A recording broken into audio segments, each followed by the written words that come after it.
Hi friends, నేను ఇప్పుడు మాచర్లలోని చెన్నకేశ్వర స్వామి గుడికి వచ్చాను. ఇది చూడండి, మాచర్ల శాసనం దేవాలయంలో ఉంది. ఏకసూత్రలింగం పక్కన ఎవరైనా కూర్చున్నారు. నంది, సూర్యచంద్రుడు, కింద ఏదో తెలుగు లిపి ఉంది, మనకు అర్థం కావడం లేదు.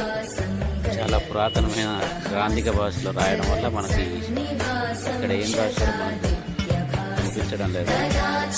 ఇంకోటి ఏమంటే ఇందుకు వేసిన పెయింట్ మొత్తం పోవడం వల్ల మనకి ఇంకా అక్షరాలు సరిగా కనిపించడం లేదు. చూడండి, ఇక్కడ శిల్పాలు ఎంత చక్కగా ఉన్నాయి చూడండి.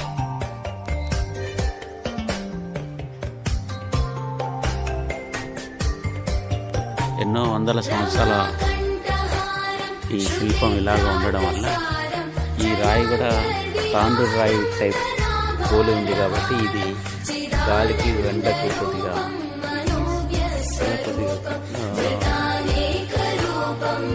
క్రాకులు ఇచ్చింది. చూడచ్చు.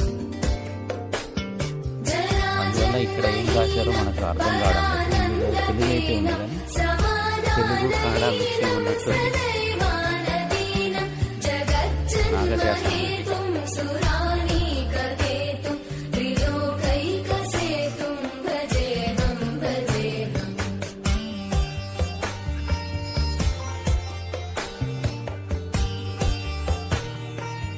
ఇది గాలిగోపురం, ఇదేమో గర్భగుడి. చూడండి ఫ్రెండ్స్,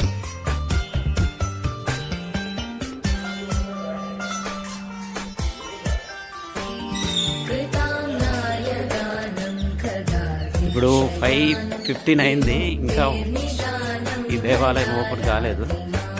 అందులోపు ఖాళీ ఉండడం ఎందుకని నేను ఈ దేవాలయం మొత్తం మీకు చూపించే ప్రయత్నం చేస్తున్నాను. ఫ్రెండ్స్ చూడండి, ఆ కాలంలో ఎవరైతే ఋషులు వీళ్ళందరినీ శిల్పాలు ఎంత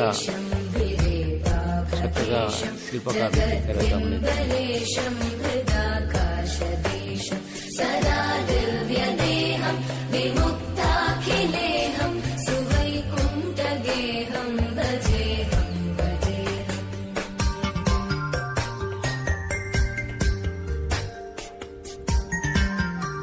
తీస్తున్నా.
ఇది గాలిగోపురం.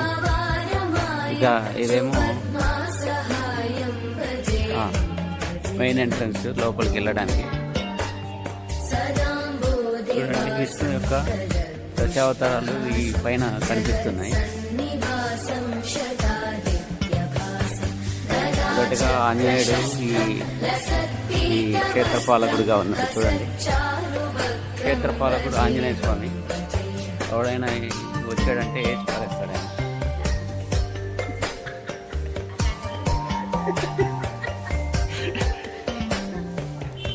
ఇప్పుడు అక్కడ కనిపిస్తుంది మత్స్యావతారం, తర్వాత కూర్మావతారం, వరాహం, నరసింహ, వామన, ఆ తర్వాత మహావిష్ణు, భూదేవి, శ్రీదేవి సమేత లక్ష్మీ గణేశ స్వామిది.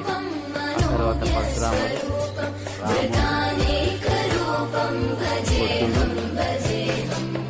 బుద్ధ అవతారం, ఆ తర్వాత ఈ కలియుగంలో రాబోయే కల్కి అవతారం. మొత్తం ఈ దశావతారాలు మొత్తాన్ని దశావతారాలు మొత్తం ఈ గోపురంపై మనకు కళ్ళకు కట్టినట్టుగా చూపించే ప్రయత్నం చేశారు చూడండి. అలాగే వెంకటేశ్వర స్వామి ఉన్నారు, నరసింహస్వామి, అలాగే హిరణ్యకశిపుణ్ణి ఎలా వధిస్తున్నాడో దాన్ని చూపించే విధంగా ఉంది. ఆ తర్వాత ఆయన హయగ్రీవుడు అనుకుంటాను.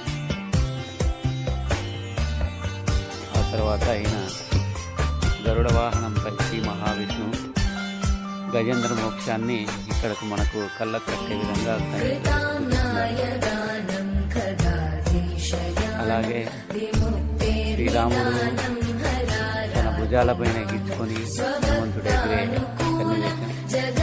పాల సముద్రంపై శ్రీ మహావిష్ణువు శ్రీదేవి భూదేవి సమేతంగా తన పాల సముద్రంపై ఆదిశేషుపై పవలించే ఘట్టం ఇది. అలాగే తన నాభిలో నుంచి బ్రహ్మ ఉద్భవించే విధంగా మనకు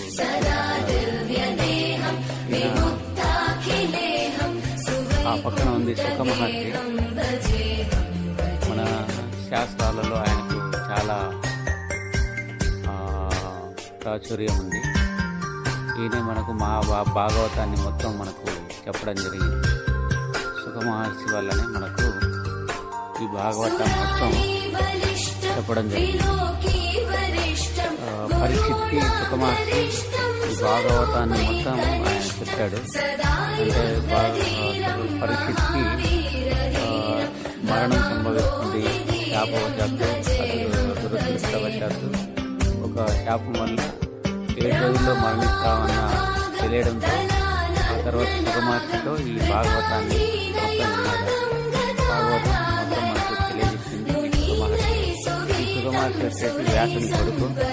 అలాగే చూడండి, త్రిమూర్తి పక్కన బ్రహ్మ విష్ణు మహేశ్వరులు, ఆ పక్కన శ్రీకృష్ణుడు సత్యభామ, ఆ పక్క శ్రీకృష్ణుడు కాళీ అనే సర్పంపై నాట్యమాడే ఘట్టాన్ని. అలాగే లక్ష్మీదేవి.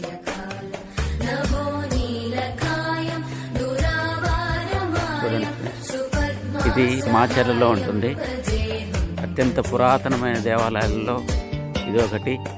ఇక్కడ మాచర్ల అంటే మనకు తెలుసు, పల్నాడు మాచర్ల అంటే యుద్ధాలు జరిగాయి. సేమ్ మనకు మహాభారతంలో ఎలాగైతే యుద్ధం జరిగిందో సేమ్ పోలినట్టుగా ఇక్కడ కలియుగంలో ఇక్కడ యుద్ధం జరిగింది. ఇది ధ్వజస్తంభము, బలిపీఠము,